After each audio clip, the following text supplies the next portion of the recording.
Felipe, tudo bem? Tudo bem, Wagner. Doutor Felipe. Imagina, Felipe. Felipe, fica à vontade. Como eu te apresentei, você é advogado aqui do UNASP, Campus Engenheiro Coelho. Isso mesmo. Mas hoje a gente não vai conversar sobre direito, a gente não vai falar desses assuntos que eu acho que você está muito acostumado, né? A dar uma explicação. Me sentiria até mais à vontade. Uma explicação legal e tudo mais. A gente vai falar da tua história e é muito interessante porque você não tem uma história onde as coisas foram acontecendo com muita facilidade, né? E as pessoas vão entender isso ao longo da nossa conversa. Com 11 anos, o seu pai, que era um empresário, e vocês tinham, então, na tua família, uma condição de vida muito boa, muito tranquila, você estudava numa excelente escola, tinha uma vida super confortável, como eu estava dizendo. Mas a situação financeira da tua família se complicou naquele período. Isso mesmo. E aí você passou de uma hora para outra, inclusive a tua família e você contribuindo, vendendo marmita para que vocês conseguissem sobreviver. É isso mesmo. A gente sempre ouve que é muito fácil se acostumar com as coisas boas da vida, né? Ficar rico, poder viajar e tudo mais. E o contrário é muito complicado. Você experimentou isso? Experimentei. O curioso desse contraste, Wagner, é que mesmo no tempo de bonança, meus pais sempre tiveram uma política de nos vincular ao trabalho, impondo responsabilidades, inclusive na empresa que ele tinha. Com várias atividades eu ajudava, e aquelas atividades, quando você é mais jovem, você fica indignado, né? Então eu lembro meu pai falando assim, vem aqui me ajudar, a empresa de equipamento de vidro para laboratório e trabalha com fogo, ajuda o fulano de tal segurando o maçarico. A gente sempre esteve habituado nessas atividades e sempre vinculado à questão de trabalho. Quando acontece todo o fenômeno que muda a condição social da família, foi tudo muito difícil, mas o fato de trabalhar e dar duro e correr atrás não era estranho, porque nós já tínhamos esse hábito. Embora vocês tivessem uma vida tranquila, não era uma vida de uma criança mimada, que não tinha atividade e tudo mais. Mas, de fato, existe uma diferença, porque um dia vocês estavam com a possibilidade de passar férias na Disney, né, e passando algumas delas, e na outra, vendendo marmita para conseguir sobreviver. E minha mãe fazia as marmitas, a gente saía pelos bancos, eu ia para a escola, quando voltava da escola, meu pai já me pegava e a gente ia distribuindo as marmitas.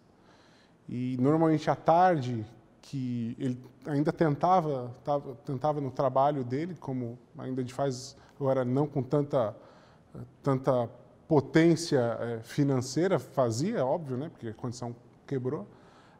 Mas eu e minha irmã nos bancos para cobrar. A gente passava entregando, depois passava cobrando, olha, foi tal marmita e tal. Então, foi interessante esse período, um período de bastante contraste e que, mesmo assim, sentimos a mão de Deus guiando, mesmo na dificuldade.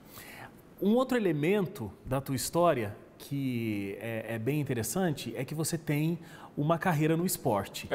Então, em 99, o Clube Pinheiros, o clube de vôlei, te contratou como jogador da base, jogador de base. Isso. Você sempre praticou esporte? Sempre gostou? Não, em 97 eu sempre fui alto, muito mais alto. Sempre foi o maior da turma, essas coisas? Para você ter uma ideia, com 13 anos eu tinha 1,85 m já, era muito maior que todo mundo. Então eu sempre jogava, eu gostava de esporte, mas em 97 eu comecei a fazer escolinha de vôlei. Tinha um antigo jogador de vôlei chamado Xandó, que foi muito famoso no vôlei, comecei a fazer escolinha de vôlei com ele. E aí, na sequência, apareceu a oportunidade de fazer, no final de 98, o teste na categoria de base do Pinheiros. E eu fui, e graças a Deus fui aprovado na categoria de base. Tive um grande medo nesse processo, por questões de sábado. Mas... Como é que você fazia?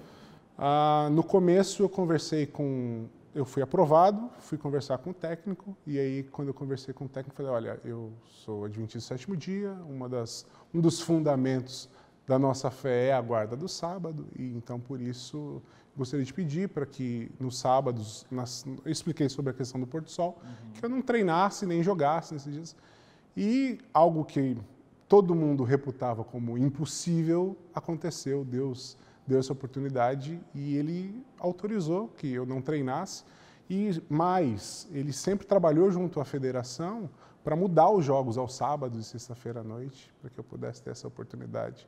E joguei, foi muito bom, porque coincidentemente, meu pai perdeu a condição de pagar a escola, isso em 98, e como eu fui aprovado em 99 por estar no Pinheiros, eu fui para uma outra escola muito boa também, que fazia parte do plano, esses convênios com os clubes, então eu jogava pelo clube e pela escola e não pagava, e tinha bolsa para estudar pela escola. Então, aquilo foi uma ajuda tremenda naquele momento, né? Tremenda. E fez toda a diferença para a tua vida. Porque, veja, eu ganhava a escola, na época eu ganhava R$50 de salário, eles chamavam de bolsa, né? A alimentação, porque eu saía da escola e ia direto para o clube, então almoçava lá, e todo o transporte, o passe, eles me davam. Então foi muito legal essa carreira e foi me sustentando durante um bom tempo a questão do voleibol. Em 2003, você decidiu parar com o vôlei. Isso. Eu jogava no São Caetano nessa época. O que te fez parar? Foi o final do momento, onde você não tinha mais a possibilidade de alternar, de você mudar jogo. Os técnicos, eu estava no juvenil, subia para a categoria adulto. Então você agora tem um outro ritmo. Então eu treinava 2 vezes por dia. A gente treinava às 8 da manhã e depois treinava às 4 da tarde. Tinha, às vezes, quando eu treinava com adulto, treinava à noite também.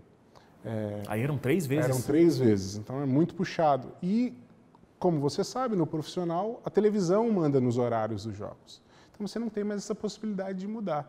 Então eu lembro, tive uma conversa com o técnico e ele falou, olha, não dá mais, ou com a famosa frase, né, conversa com seu pastor, que ele vai te liberar. Vai te liberar e você fica... E aí foi quando não deu, realmente eu escolhi por não seguir. Era algo que eu sempre tive em mente, que ia chegar esse dia, ia chegar esse momento. Era uma coisa pela qual você se preparava? Eu ia te perguntar isso. Sim. Porque eu imagino que não seja uma decisão fácil. Não. Quem joga, quem gosta de praticar um esporte e vai crescendo, vai desenvolvendo uma grande paixão por isso. E ter que tomar a decisão de simplesmente parar por uma questão religiosa, não é uma decisão fácil. Não. Foi muito difícil. Eu lembro que eu chorei. Tiveram alguns momentos marcantes nessa minha carreira de voleibol. Primeiro, quando eu fui consultado para uma convocação para a seleção de base, aquilo mexeu muito, mas todos já sabiam que eu tinha esse, entre aspas, problema com a questão do sábado. E esse foi um outro momento. O segundo momento foi um momento de chorei, fiquei triste, mas também fui consolado pela fé que eu tinha, né, no que isso aconteceria, entendeu? Em algum momento, depois da decisão tomada, bateu um arrependimento? Quanto ao sábado, não. Bateu uma saudade, tanto que em 2004 quase que eu voltei a jogar, mas não voltei. Porque justamente seria a volta para o Clube Pinheiros, que é onde eu tinha começado. Mas não tive arrependimento, mas saudade eu tenho até hoje, viu, Wagner? Eu vejo alguns colegas que jogam na televisão e você fala, poxa, podia estar ali. Eu acho que talvez tivesse algumas... Mas Deus guiou meu caminho por outros lados também. Toda essa trajetória, ter passado pelas dificuldades que você passou logo na infância, ter começado a trabalhar muito cedo, a tua decisão de ter que parar por um propósito filosófico, espiritual muito maior. A tua faculdade também não foi a coisa mais simples do mundo, você vendia livros, né, para poder pagar os teus estudos, essa é uma outra fase complicada também da vida. O que tudo isso te ensinou? De fato, essas dificuldades fazem com que as pessoas realmente sejam diferentes? Wagner, eu penso que essas dificuldades me fizeram diferente. Eu não posso afirmar que em todas as pessoas esse efeito será o mesmo, mas me fizeram diferente.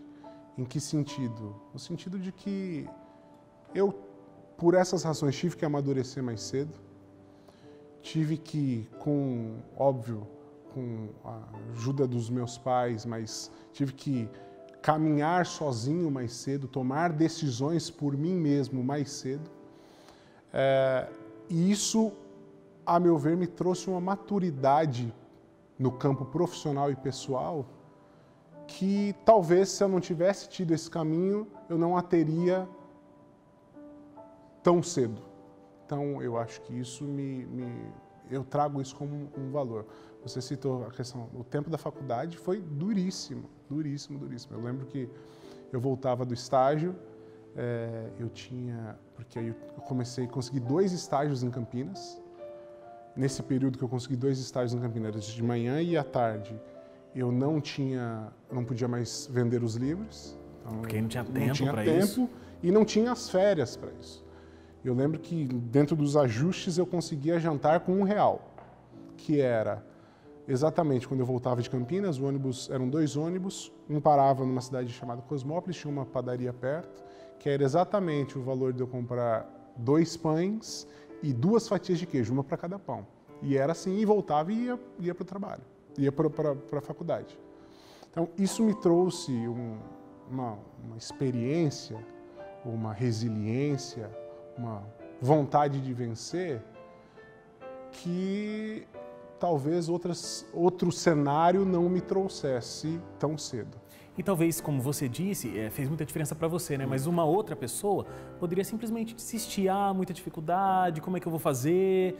O meu horário não vai dar certo aqui, porque o dia inteiro, onde eu vou comer para depois... Enfim, dificuldades que as pessoas vão se colocando, né? Eu tive vários colegas que, quando às vezes eu chamava, tem uma oportunidade, não vou, não vale a pena, não vale a pena. Na minha mente, não vale a pena. Se eu fosse para não ganhar nada, para pagar aquela experiência, me valeria muito a pena. Claro. E o interessante é que meus pais sempre me incentivaram nisso. Sempre me incentivaram no estudo, porque é a forma de eu mudar a minha história. Claro. E eu falo hoje eu tenho oportunidade, acho que é uma das minhas maiores realizações, de lecionar na faculdade que me formou. E quando eu olho aquilo, eu falo para os alunos, a educação é o que vai mudar a história da sua vida. Sua vida profissional começou hoje, no primeiro dia que você pisou na faculdade. Se você não tiver isso em mente, não vislumbrar, se entregar para isso, você não vai poder reclamar lá na frente. Quem foi que te ajudou? Então, esse processo é um processo que é interessante. Felipe, muito legal ter entrado em contato com a tua história. Eu tenho certeza que a tua experiência pode fazer com que as pessoas reflitam quando encontrarem uma dificuldade para conseguir atingir os objetivos dela, assim como você tinha os teus. Com toda certeza. Então, muito obrigado. Eu agradeço. Wagner. E que Deus continue abençoando. Amém. Porque a história está só começando, só na verdade, começando. né? É uma biografia que tem muitas páginas ainda para serem escritas.